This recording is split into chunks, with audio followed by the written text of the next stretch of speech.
Assalamualaikum warahmatullahi wabarakatuh. Kembali lagi dengan saya Muhammad Isyunus pada video materi pelajaran bahasa Indonesia.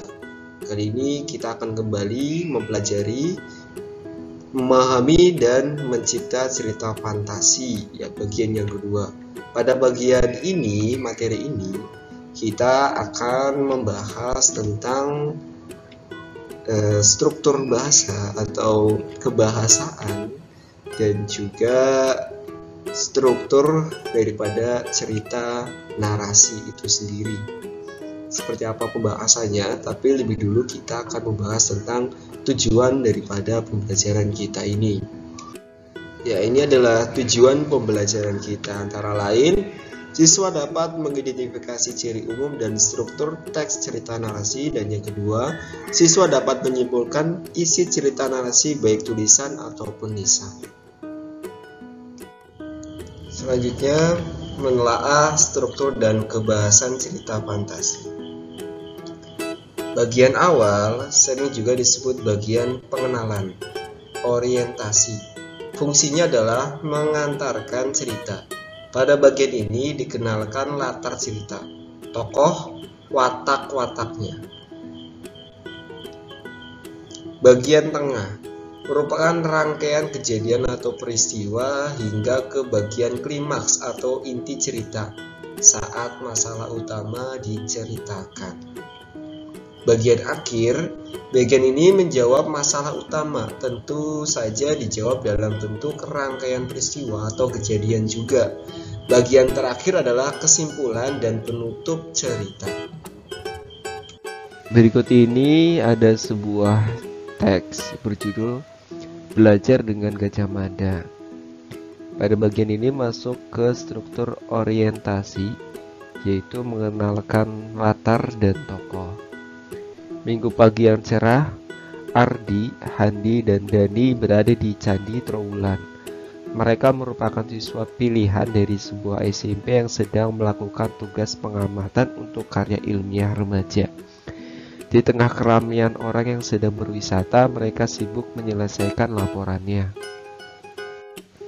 Nah, teks selanjutnya ini masuk ke bagian struktur teks cerita fantasi, yaitu struktur komplikasi, di mana timbul masalah hingga masalah memuncak. Tolong! Tiba-tiba terdengar suara Handi berteriak minta tolong. Dani dan Ardi yang berada tidak jauh dari tempat itu segera berlari menghampiri. Betapa kagetnya mereka berdua melihat Handi berada di sebuah lubang dan hanya kelihatan tangannya. Dengan refleks, Ardi dan Dani menarik berusaha menolong Handi. Tapi terdengar teriakan keras dan mereka bertiga tersesat masuk ke lubang itu. Di mana kita? Ardi bertanya sambil menatap tembok sekelilingnya yang memancarkan kemilau keemasan. Tempat apa ini? Handi dan Dani bertanya hampir bersamaan. Tiba-tiba di hadapan mereka muncul laki-laki bertubuh kekar. Kalian bertiga saya panggil untuk menemui leluhurmu. Laki-laki tegap itu berujar dengan penuh wibawa. Ketiga anak itu terbelalak. Pak Bapak, sambil gemetar Handi memberanikan diri untuk bertanya. Aku yang berjanji tak akan makan buah palapa sebelum Nusantara bersatu, jawab laki-laki itu dengan mata tajam menatap ke arah tiga anak yang masih ketakutan itu. Gajah Mada, suaranya ketiganya seperti tercekek. Ya, benar, akulah Gajah Mada yang sejak muda berusaha keras berlatih untuk menjadi orang berguna. Suara laki-laki itu dengan sangat berwibawa. Apa yang sudah kamu lakukan untuk menyiapkan dirimu agar menjadi orang berguna? Mata laki-laki itu lekat menatap Handi, kemudian dia beralih memegang bahu Ardi dan Dani. Saya berusaha menjadi juara kelas dengan belajar tiap hari. Ardi menjawab agak terbata-bata. Saya belajar tiap malam sehingga saya selalu ranking 1 di sekolah. Handi menyahut. Saya les semua mata pelajaran sehingga selalu mendapat prestasi matematika tertinggi di kelasku. Dani menipali jawaban teman-temannya. Belum cukup. Kalian semua harus menambahkan jawaban lagi dengan benar untuk dapat dikembalikan ke tempat semula. Laki-laki itu semakin mendekat. Ketiga anak itu berpikir keras untuk mengungkapkan hal terbaik apa yang telah diperbuat selama ini. Setelah 1 jam berpikir keras, Hani membuka pembicaraan. Saya selalu berusaha untuk tidak terlambat datang ke sekolah dan menyelesaikan tugas tepat waktu. Hani memulai mengajukan ide. Saya berusaha bekerja keras dan tidak mencontek waktu ujian. Kata-kata Ardi meluncur deras. Saya mendengarkan teman yang berbeda pendapat dan meresponnya dengan santun. Dani bertutur dengan lancar. Selanjutnya pada bagian ini adalah bagian resolusi atau struktur resolusi pada cerita fantasi, di mana isi teks ini berisi penyelesaian masalah. Selesai Dani menyelesaikan kalimatnya, terdengar dentuman keras. Boom! Seakan ada yang mengangkat mereka bertiga tiba-tiba sudah kembali berada di area Candi Trowulan, tempat mereka melakukan pengamatan. Ketiganya mengusap mata, seakan tidak percaya mereka saling berangkulan. Benar kata Gajah Mada tadi, Hadi berucap lirih. Ya, kita tidak cukup hanya dengan pintar. Adi berkata hampir tak terdengar. Ya, kita harus memiliki perilaku yang baik. Dani berteriak lantang sambil menyeret kedua temannya menuju area candi yang harus diamati. Mereka bertiga bertekad menyelesaikan tugasnya tepat waktu. Seperti biasanya mereka bekerja keras untuk menghasilkan sebuah karya. Itulah tadi contoh teks cerita fantasi yang sudah disertakan dengan struktur, di mana ada orientasi, komplikasi, dan resolusi. Pada bagian ini akan dibahas tentang contoh alur cerita fantasi. Yang pertama, alur lengkap. Kita akan menemukan sebuah pengenalan, baik pengenalan tokoh, pengenalan latar, ataupun pengenalan masalah. Kemudian ada rangkaian kejadian. Rangkaian kejadian ini berisi kejadian-kejadian atau masalah-masalah sampai masalah itu pada puncaknya, yaitu klimaks, dan berakhir pada resolusi atau sebuah penyelesaian. Nah, sehingga dikemukakan gambar atau bagan alur seperti ini. Contoh kedua dimulai dari munculnya masalah. Masalah memuncak dan ditutup dengan pemecahan masalah. Gambar baganya seperti berikut. Mulai terjadi masalah. Artinya di mana sebuah cerita dimulai dari sebuah masalah. Kemudian masalah itu memuncak dan berakhir dengan resolusi atau penyelesaian. Di contoh yang terakhir atau yang ketiga baganya sebagai berikut, yaitu diawali dengan pengenalan latar, pengenalan tokoh atau pengenalan masalah. Kemudian terjadi rangkaian kejadian. Rangkaian kejadian ini berisi masalah-masalah yang kemudian menumpuk dan menjadi sebuah klimaks atau menjadi sebuah puncak daripada masalah itu. Namun pada bagian ini cerita tidak berakhir dengan resolusi, dengan penyelesaian, tapi seperti menggantung, sehingga diakhiri dengan klimaks saja. Selanjutnya masuk ke kebahasaan pada ciri fantasi. Ciri kebahasan pada cerita fantasi antara lain menggunakan kata ganti dan nama orang sebagai sudut pandang penceritaan, seperti kata aku, mereka, dia, atau menyebutkan nama seperti Erza atau Doni.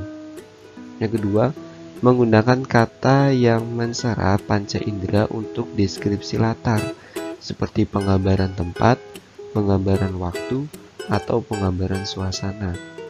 Berikut ini contoh deskripsi latar tempat atau Contoh, deskripsi yang menggambarkan latar tempat. Setetes air mata pun jatuh dari wajah sang ratu. Tak sepatah kata pun terdengar dari bibirnya. Kamar yang megah ini terasa sunyi dan penuh kesedihan. Latar tempat yang berada pada teks ini adalah kamar, yaitu kamar milik si sang ratu. Sementara pada contoh kedua yaitu contoh deskripsi latar waktu atau penggambaran latar waktu. Pada malam itu, setetes air mata pun jatuh dari wajah sang ratu. Tak sepatah kata pun terdengar dari bibirnya. Kamar yang megah ini terasa sunyi dan penuh kesedihan tertelan malam. Penggambaran waktu yang ada pada kalimat ini atau paragraf ini atau teks ini adalah pada malam itu, atau bisa disebutkan terjadi saat malam hari. Contoh yang terakhir, deskripsi latar suasana atau penggambaran latar suasana. 3 rumah bergaya kerucut menyambut mataku. Emas dan berlian bertaburan di dinding rumah itu. Laboratorium berantakan, semua peralatan pecah. Aneh, hanya laptopku yang masih menyala. Nah, di sana ada suasana yang digambarkan di dalam sebuah teks, yang dimana melihat sesuatu kejadian begitu. Kerucut menyambut mataku. Rumah bergaya kerucut. Ya, ada suasana yang ditimbulkan oleh seseorang yang sedang menatap rumah bergaya kerucut. Ada sebuah suasana yang muncul ketika seseorang melihat emas dan berlian pada sebuah dinding rumah. Nah, seperti inilah contoh penggambaran latar suasana. Masih membahas ciri kebahasan pada cerita fantasi. Salah satunya menggunakan pilihan kata dengan makna kias dan makna khusus. Makna kias adalah makna yang tidak sebenarnya atau makna yang tidak didapati dalam pemaknaan asli. Sementara makna khusus adalah makna yang dibuat secara khusus untuk menggambarkan sesuatu yang ingin dituju. Contoh, Alin itu berhidung mancung, dengan hidungnya yang menjulang ia mengendus keliling. Alin itu berhidung mancung, ya, itu adalah makna yang dibuat secara khusus untuk alien. Dengan hidungnya yang menjulang ia mengendus keliling. Ya, pada kalimat sebelumnya disebut mancung dan pada kalimat setelahnya disebut menjulang. Ya, kalau kita samakan, menjulang dan mancung memiliki kesamaan, yaitu berdiri ke depan atau memiliki struktur hidung yang panjang ke depan. Nah, tapi di sini menggunakan kata-kata yang berbeda sehingga pemaknaannya menjadi berbeda. Alin itu berhidung mancung berarti Alin itu memiliki hidung yang sedikit maju. Dengan hidungnya yang menjulang, ia mengendus keliling. Nah, kemudian pada kalimat selanjutnya adalah sebuah kelebihan yang dimiliki oleh si Alin itu. Dengan hidungnya yang menjulang, kemudian Alin itu memiliki kelebihan berupa pengendusan atau penciuman. Ciri kebahasan pada cerita fantasi selanjutnya adalah kata sambung penanda urutan waktu. Salah satunya kata sambung urutan waktu itu menggunakan kata-kata seperti setelah itu, kemudian, sementara itu, bersamaan dengan itu, tiba-tiba, ketika, sebelum, dan sebagainya. Penggunaan kata sambung urutan waktu untuk menandakan datangnya tokoh lain atau perubahan latar, baik latar suasana, latar waktu, dan latar tempat. Contoh sebagai berikut. Setelah buku terbuka, aku terseret pada masa lampau. Ya, setelah buku terbuka, aku terseret pada masa lampau. Artinya, dia terseret pada masa lampau gara-gara bukunya terbuka. 2 tahun kemudian, Varta telah sampai di planet Mars dan bertemu dengan Tatau. Ya, di sana ada kata kemudian yang menandakan urutan waktu. Yang terakhir, akhirnya Varta dapat menyelamatkan diri dari Tarkaman raksasa. Ada kalimat akhirnya. Selanjutnya, penggunaan kata atau ungkapan keterkejutan. Penggunaan kata atau ungkapan keterkejutan berfungsi untuk menggerakkan cerita melalui masalah. Contoh, tiba-tiba. Nah, tiba-tiba ini menandakan keterkejutan. Seorang alien yang berukuran lebih besar datang. Tanpa diduga. Nah, tanpa diduga ini memberikan keterkejutan. Tanpa diduga, buku terjatuh dan halaman terbuka menyeret Nabila pada dunia lain. Di tengah kebahagiaannya, datanglah musibah itu. Ya, ada sebuah keterkejutan di mana saat terjadi hari yang berbahagia, tak tahu masalah malah datang. Selanjutnya, penggunaan dialog atau kalimat langsung dalam cerita. Contoh, ini adalah contoh penggunaan dialog atau kalimat langsung dalam cerita. Raksasa itu mengejar kita, teriak Fauna kalang kabut. Aku ternganga mendengar perkataan Fauna. Aku segera berlari. Bahasa yang digunakan pada cerita kekuatan ekor biru Nagata banyak menggunakan kata konkret yang menggambarkan tokoh dan situasi dalam cerita. Contoh penggambaran menyeramkan dari pasukan serigala digambarkan dengan kata konkret dengan pilihan kata yang tepat dipaparkan. Berikut, pasukan siluman serigala mulai menginjak pulau Tanamodu, susul menyusul bagai air. Tubuh mereka besar-besar dengan sorot mata tajam. Raut wajah mereka penuh dengan angkara murka dan kesombongan, disertai lolongan panjang saling bersautan di bawah air hujan. Cerita tersebut juga banyak menggunakan ungkapan dan majas.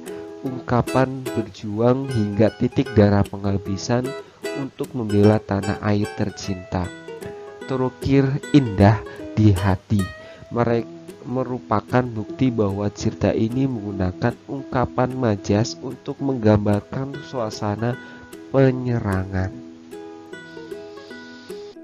Ya, itulah tadi cerita fantasi bagian kedua pada video materi pembelajaran kali ini.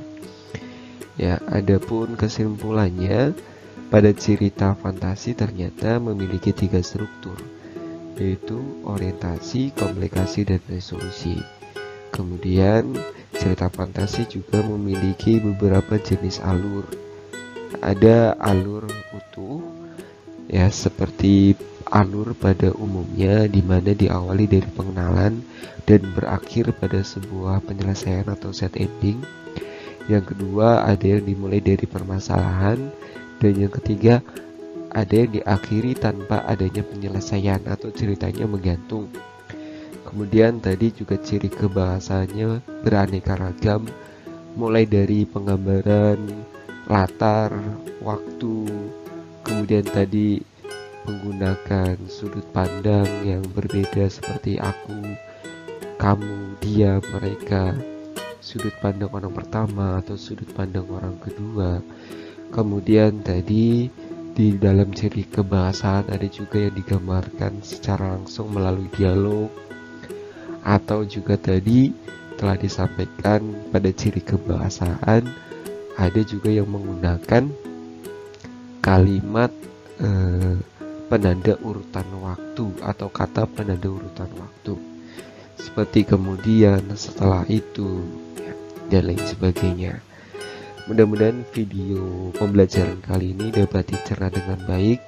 Apabila ditemukan beberapa kendala atau beberapa masalah yang menyebabkan sulitnya mencerna video ini, silakan berikan komentar dan berbahasalah dengan baik. Saya undur diri. Wassalamualaikum warahmatullahi wabarakatuh.